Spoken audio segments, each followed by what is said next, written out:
4월이 되면 마늘과 양파는 잎을 키우는 단계에서 벗어나 국은, 즉 밑을 채우는 단계로 넘어갑니다.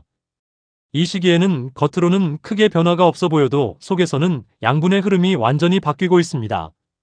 그래서 이 시기에 관리가 틀어지면 크기뿐만 아니라 단단함, 저장성까지 함께 무너집니다.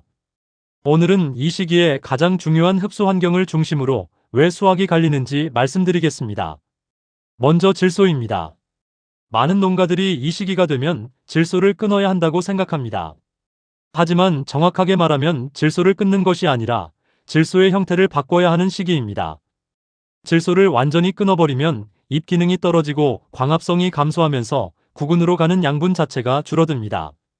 그래서 이 시기 핵심은 이것입니다. 질소를 끊는 게 아니라 빠르게 작용하는 질소를 줄이고 완만하게 유지하는 것. 쉽게 말하면 확 크는 질소는 빼고 유지하는 질소만 남기는 겁니다. 질소를 많이 주는 것도 문제고 아예 안 주는 것도 문제입니다.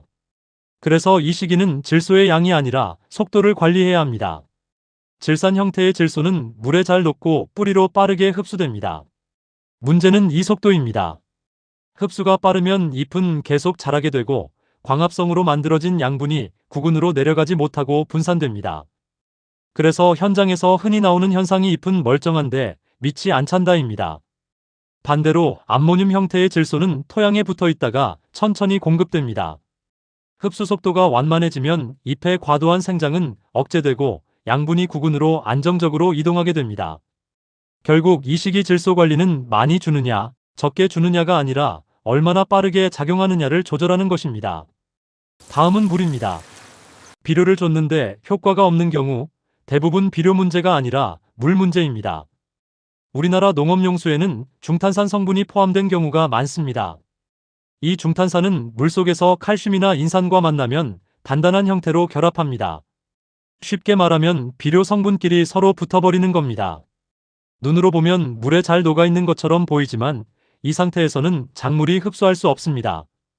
그래서 같은 비료를 써도 어떤 밭은 효과가 있고 어떤 밭은 효과가 없는 겁니다. 이걸 해결하는 방법은 간단합니다. 비료를 넣기 전에 먼저 물 상태를 안정시키는 겁니다. 특히 약산성 조건으로 맞춰주면 비료 성분이 서로 붙는 것을 줄일 수 있고 흡수율이 훨씬 안정됩니다. 농약도 같은 원리입니다. 대부분의 농약은 약산성 조건에서 가장 안정합니다. 반대로 물이 알칼리성으로 가면 농약 성분이 물속에서 분해되는 속도가 빨라집니다. 이걸 가수분해라고 하는데 쉽게 말하면 약이 물속에서 먼저 망가지는 겁니다. 그래서 약을 쳤는데 효과가 약하거나 병이 다시 올라오는 경우가 생깁니다. 결국 농약은 무슨 약을 쓰느냐보다 어떤 물에 타서 쓰느냐가 먼저입니다. 연면살포도 같은 원리로 봐야 합니다. 잎에 뿌린 용액은 시간이 지나면서 물이 증발합니다. 그러면 남아있는 성분의 농도는 점점 높아지고 pH도 함께 올라가게 됩니다. 이 상태가 되면 칼슘이나 미량 요소가 다시 굳어버리면서 잎에서 흡수가 되지 않습니다. 그래서 연면살포는 한 번에 강하게 주는 것보다 약하게 나눠서 주는 것이 훨씬 효과적입니다. 마지막으로 양분의 균형입니다. 구근을 키운다고 해서 칼륨만 많이 주는 경우가 많습니다. 하지만 양분은 서로 영향을 주고받습니다. 칼륨이 많아지면 칼슘과 마그네슘의 흡수가 줄어듭니다. 칼슘이 부족하면 조직이 약해지고 마그네슘이 부족하면 광합성이 떨어집니다. 그래서 겉으로는 커 보이지만 실제로는 물러지고 저장성이 떨어지는 결과가 나옵니다. 결국 좋은 마늘과 양파는 크기만 큰 것이 아니라 단단하고 오래가야 합니다. 그 차이를 만드는 것이 바로 양분의 균형입니다.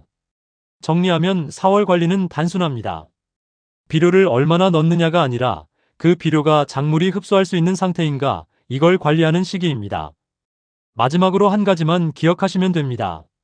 비료를 바꾸는 것이 아니라 흡수되는 환경을 바꿔야 수확이 달라집니다. 오늘 내용이 도움이 되셨다면 구독과 좋아요 부탁드립니다.